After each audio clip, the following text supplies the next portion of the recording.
Welcome to my Educator profile. This is BBooth for AGEDS 3033 in the spring of 2018.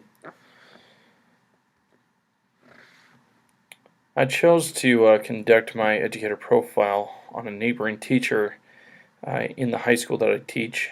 We teach at ICAM Manning Community School District. Even though I've known Suzanne Lottridge-Polzine for over 6 years, I've never had the pleasure of observing her class.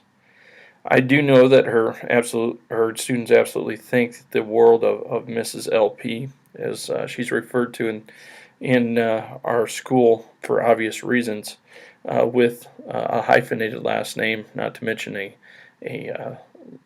a different sounding last name as well. Her students absolutely think the world of her, and I know she must have some type of trance on them in class because they're always sound so well behaved. I've always felt so sorry for Mrs. LP being my neighboring teacher, as we have block walls in our school, but those block walls are very paper thin, and we tend to be a little boisterous in my room with good intent. But the agricultural education classroom has a lot of moving parts and a lot of talking parts, yet I never seem to hear her room very much, which makes me believe she has a spell on her students. Before I get to my observation, let's learn a little bit more about Mrs. LP here. Mrs. LP is an English language arts teacher at ICAM Manning Community School District. She teaches grades level 8, 9, and 12. She's been teaching for 20 years in the school district in both the middle school and high school. Most of her class sizes average between 17 and 24 students. Her students really seem to enjoy her classroom, and classroom management really seems to be one of the things that I often hear about Mrs. LP, and that's one of the things I was really looking for as I was going to go into observation as we talk about the educator interview. So, first ask, why teach?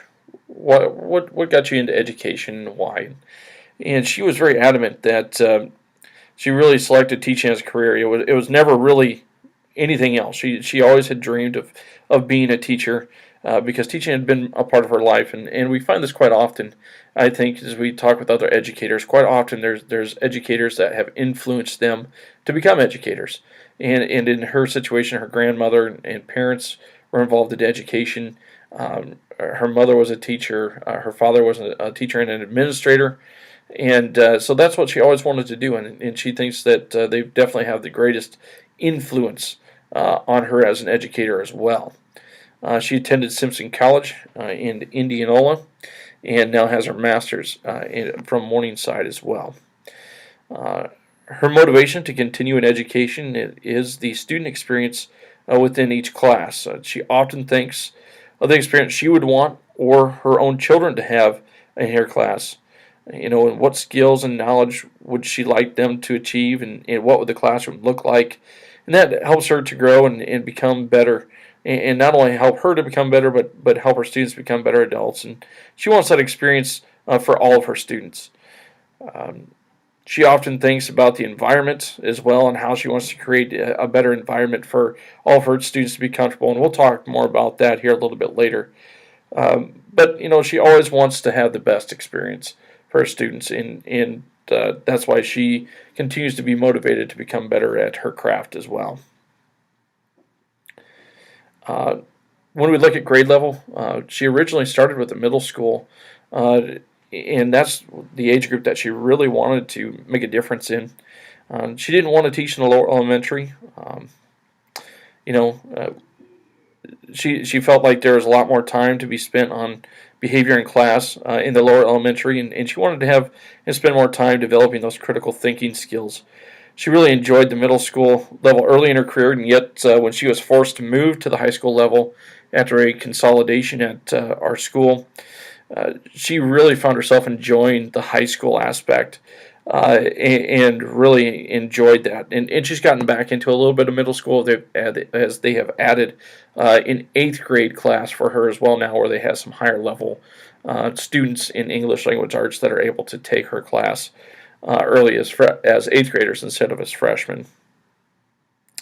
And she finds comfort in knowing that she might have played a small part in developing uh, those students as they become adults and refining those skills.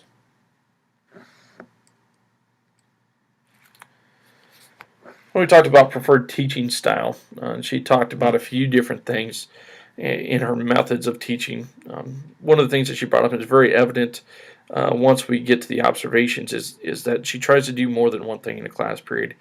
I think when I went to the observations, and we'll talk a little bit more about that in a little bit, but uh, there was at least three different things that she did every class period that kept students moving and motivated. And I think it was more the aspect of um, really engagement that really stood out.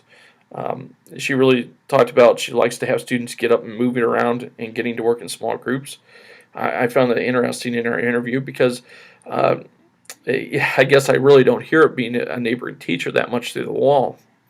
But oftentimes there might be teachers that would prefer not to have students moving around, but yet she wants to get them up and moving.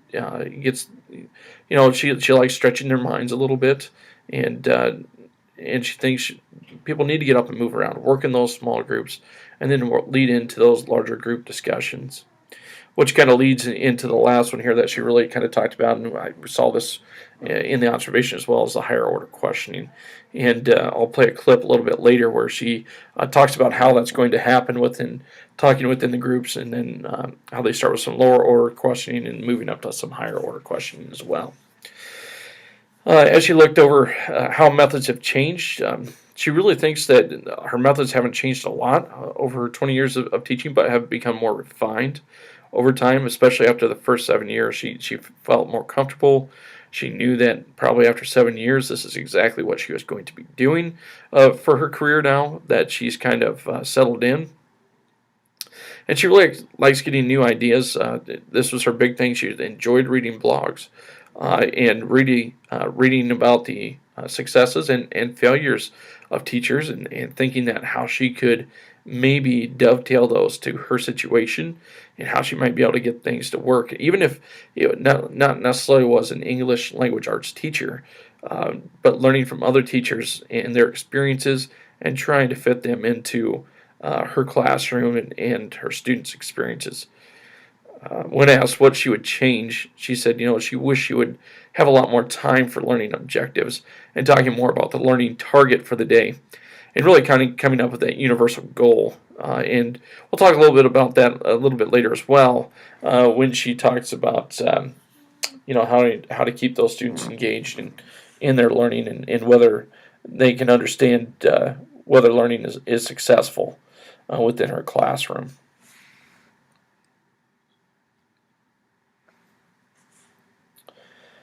When we talk about differentiation in our classroom, a little bit surprised on some answers. I mean, some not alarming, but some different things. She sees several different students in different sections for a single course. So she might have a freshman English class that she has three different sections in. She talked about how every section kind of has their own identity, depending on who the people are in there, how comfortable they are with each other. Obviously, we're in a very small school district, so a lot of students know each other. But she still says that each section kind of comes up with their own identity. Obviously, we talked about adaptations for 504s and IEPs. So we had those that she had to deal with on an individual basis. But really, overcoming and how we differentiate, she kind of talked about assessment styles for each section. They might be a little bit different. And she really kind of hammered home the idea that her philosophy has really changed over the years on individual activity of the students. So let's say that there's a student that maybe is not going to be voicing up their opinion or their thoughts on a certain question that is given to the class. They may not be comfortable talking about it. When she first started teaching, that really bothered her, and she would really try to get that person to talk out the answer. Well, now she's kind of changed her idea of, if they're able to write it down and tell her, she feels that is more than adequate. They're still being able to show mastery of what she is asking them to do. she also has talked about some classroom management aspect, that she used to, anytime anybody talked out of turn, she used to really hammer on kids for that. But now she's become more relaxed on things. Just understand that um, she can accomplish more.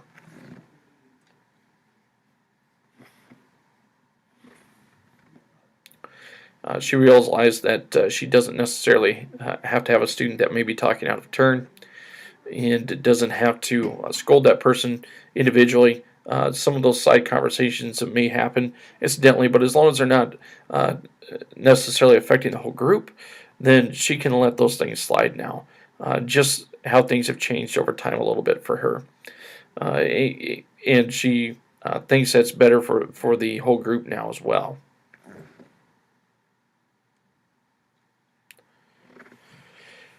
When we talk about the teacher and learning role within the classroom, she definitely felt very strong about the learner having responsibility. They should be expected to be able to sit and do some individual work. We expect them to take a test like the Iowa assessments, to be able to sit down and take those for an hour at a time and be able to do that. Same thing should be able to be done within the classroom. She doesn't believe there should be any long song and dance every single day that they have to go through. It should be able to sit and read. It should be an expectation of every student, and they should be able to handle that. And they should be able to develop their own study habits as well. The learner has to have some say within their responsibility of learning as well. And we'll talk about this as well with being a two-way street. Learners also have to have some responsibility here, but also the educator as well.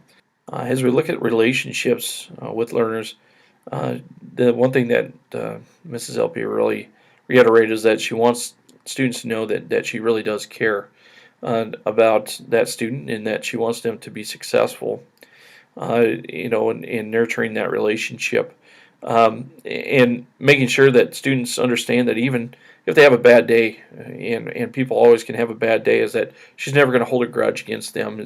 Yeah, they might have had a bad day. Maybe there wasn't something that necessarily she liked from her learning standpoint, as far as maybe the classroom went, and how the student was reacting within the classroom. But she wanted to make sure the students understood that she doesn't hold grudges, and that they can turn the page and they can move on and move forward. And kind of talking about that classroom culture aspect, as we were just looking at, is when she talked about not holding grudges. The learning environment itself, we kind of goofed around about soundproofed walls, since our walls are so thin, that they would be really nice. But the color of the classroom can have an impact. Students need to have something to look at. And she does have some things on her ceilings and in surrounding walls and things like that. And the physical environment is very important. And that's why she's really trying to work on some flexible seating at this standpoint, not only desks, but standing desks, to have some tables available. She even said that it would be nice to even have a couch in there, something like that, so students can be comfortable, so that just really kind of getting some of those other roadblocks out of the way. Now, they could become a hindrance as well, but in approaching the right aspect, those types of situations can help those students become better learners, since it's taking some of those barriers away from them. What happens if the preferred culture is not met? She talked about it's redirecting. The learning culture is not exactly what she was thinking, or how she thought it would go. It's a really physical reset within the classroom. Saying, hey guys, this isn't exactly what I envisioned, so we need to try to do something different. And she can approach that so easy, and it might have seen it a little bit within her, in the observations, but it was just amazing. Just her soft little voice that can command a whole classroom full of 20 kids. It's just mind blowing, just amazing.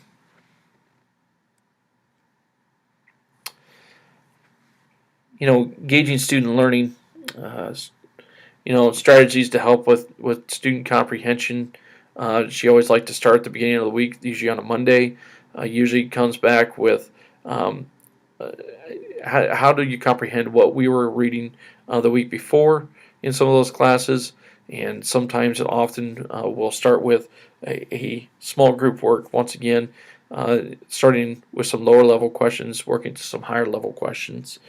And lots of times she's able to gauge that comprehension just based on those questions, lots of times, and how well those students can work together to figure out those questions.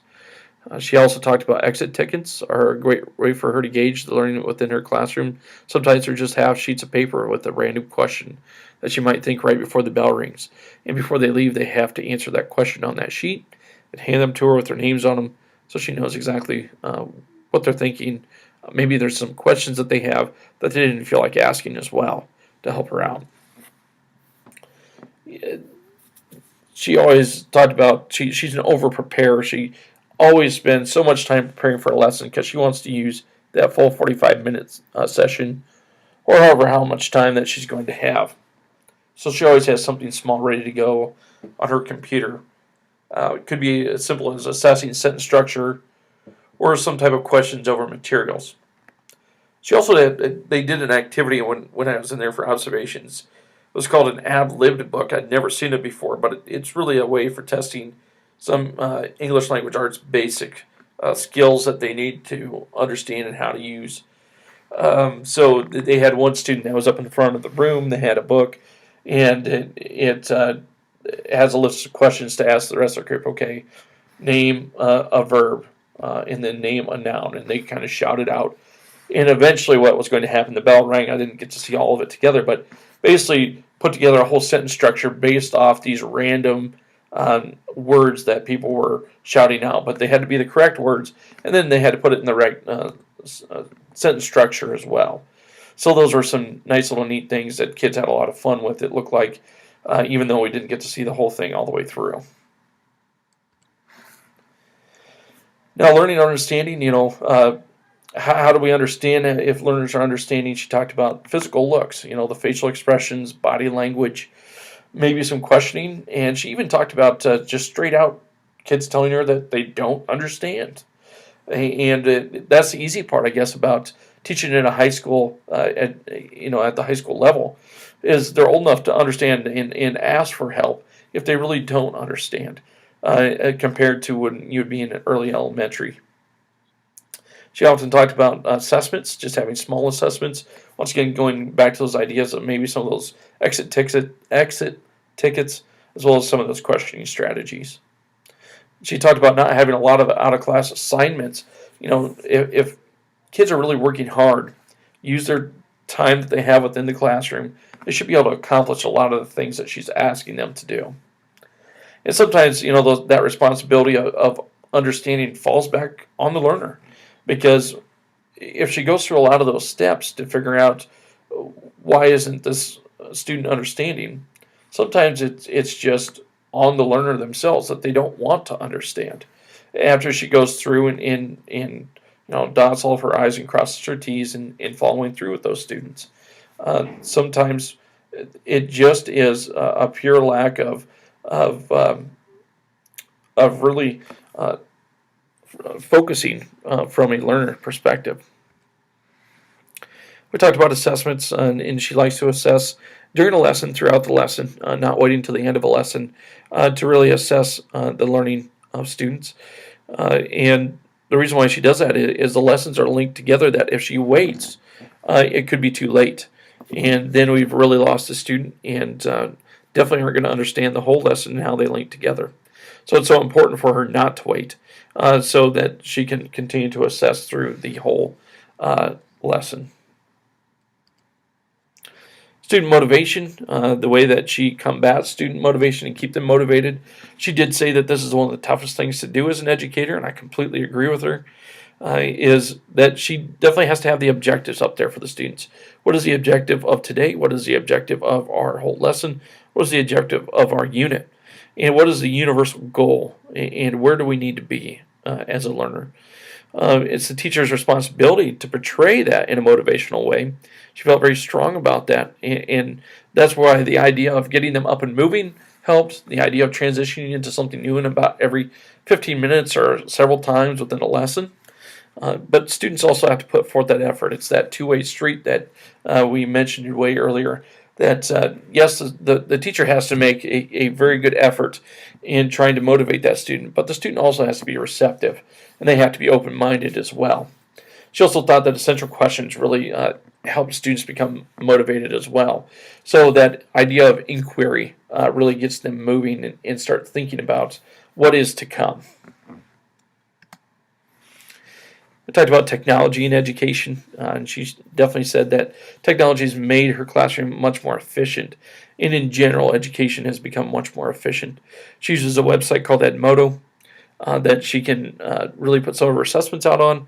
Good for short answer for her to check later, that she can take with her anywhere on her computer, and also multiple choice questions are graded automatically, which has saved her time as well. It also technology has supported educators as far as the type of technology that we have available has really streamlined the amount of time that we use within the classroom, maybe for certain lessons, and maybe even cut things out altogether. She talked about examples like EasyBib that she no longer has to go through and how to cite sources necessarily and how you put that those citations together. She does have to spend a little bit of time so they can identify if those citations are right, but EasyBib was the idea of a generator that they could use to be able to put those citations together. Formatting has become completely easier compared to 20 years ago, and databases for research have become huge. She said she used to do a whole unit within the library, and now that's completely out of date. She thinks the library is still good because we have a lot of good readers that need to check out books, but on the flip side, we don't necessarily need to use them for what we used to for as far as research is concerned. When we talked about memory, she talked about recall memory, which really sets the stage for students to be able to grow and be able to start thinking about how to think in those higher order thinking situations and to use some of those questions to develop strategies to really answer questions, maybe even to read within a text and find answers. But they really need those basics to become successful. And so that's why that recall is so important as well. But she really focuses in on trying to get those students to become independent learners through higher order thinking. How do you tell if learning has been successful or teaching has been successful? Well, from the student standpoint, she looks at the student projects and to see if they're on point. The assessments, obviously, we've talked about several times, and just their daily work. Are they coming back with the type of answers that she's going to be looking for, or the creativity that's attached to them? Are those the types of things that she's asking when she's up there teaching? Also, from the teacher's standpoint, she's available for students anytime, before or after school. Email has played a certain part in that as well. She also puts out student surveys at the end of a semester to make sure that she can become a better teacher as well, and things that she can shore up. And also, obviously, talking with individual students as they come in the classroom. It was interesting to talk about this in observations, but when they first came in the classroom, how they sat down, they read, and they really wanted, that was the time that she took to talk to individual students about maybe some work they were missing, if they miss a class, that type of situation. So with those classroom observations, I'm kind of going to be brief because I really did talk about those as we talked about some of that interview and things like that. But the beginning of the class, both days that I was in there, the first, it was anywhere between 3 and 5 minutes. Students came in, they sat down, they didn't really talk at all. They got a free reading book out, they started reading, and kind of really priming their brains for what might be happening, getting them into a certain mindset, which was really neat to observe. But like you said, that was the time that she took to talk to individual students, take a roll, those types of things. And, really that transition, it wasn't every 15 minutes, but it sure felt like it. It wasn't too much time spent on one thing or another, but it really led into student engagement. So one day there was a video that they watched real quick at the beginning. They were reading Romeo and Juliet, and there was a scene from the Andy Griffith Show that they talked about that Andy was talking to his son about that related very closely to Romeo and Juliet's story. And it was really funny, interesting to see as the students within the classroom started thinking, man, just listening to that story or watching that movie made this Romeo and Juliet make so much more sense.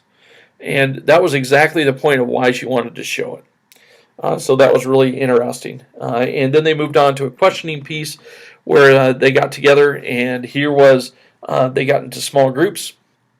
There was groups that were listed out on the wall, and their questions for that group were attached. Not all the questions were the same. There were some groups that were the same and some weren't. And then they individually went through them in small groups. And they came back as a large group and started discussing those questions as well. And the students really seemed to enjoy that atmosphere of being able to move around. They worked in small groups. They read out loud as a group as well. They were reading one of the acts of the play. And, each one of them had a different part. Even one of the guys had a girl part and read in a girl voice, which they seemed to really enjoy. And all the students enjoyed it as well. I'm sure not every section is like that, but this one seemed to be like that as well. So it was a lot of fun to see.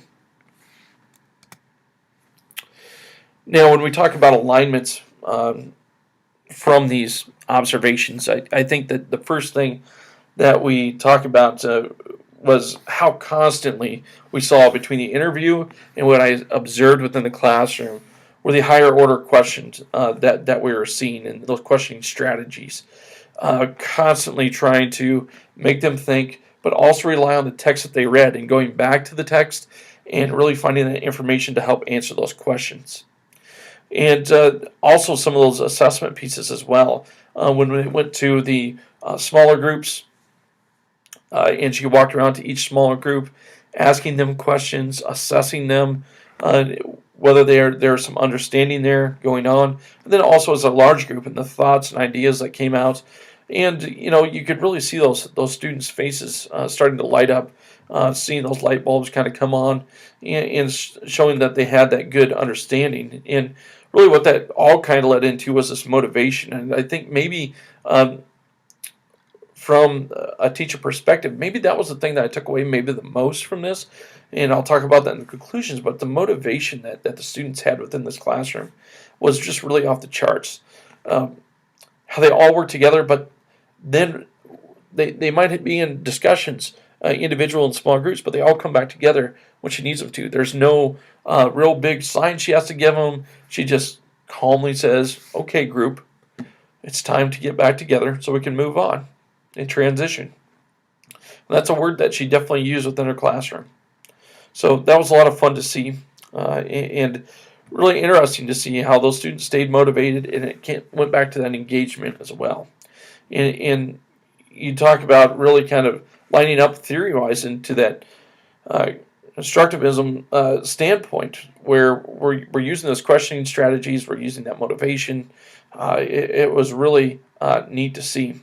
Now, when we talk about those misalignments, I think these were a little bit harder for me to really pinpoint, but not necessarily in the interview did we hit on this as much in those aspects, but the behaviorism. And I don't know if she's necessarily aware of it, and maybe she's not because of the aspect that's her classroom, and that's where she is, and she's really involved in it, and she's really forward thinking in her planning and what she's trying to do. But really, I talked about this at the very beginning that sometimes I think that they must be under a trance or something, her students, but she really has instilled in them this behavior and how to act within the classroom. And it's a repetition thing every single day. Now, once again, I wasn't there at the beginning of the school year. This is at the end of the school year. This is a freshman class that I sat in on, and they had never had Miss LP before. But she must have really instilled on how to operate within the classroom and that behaviorism aspect.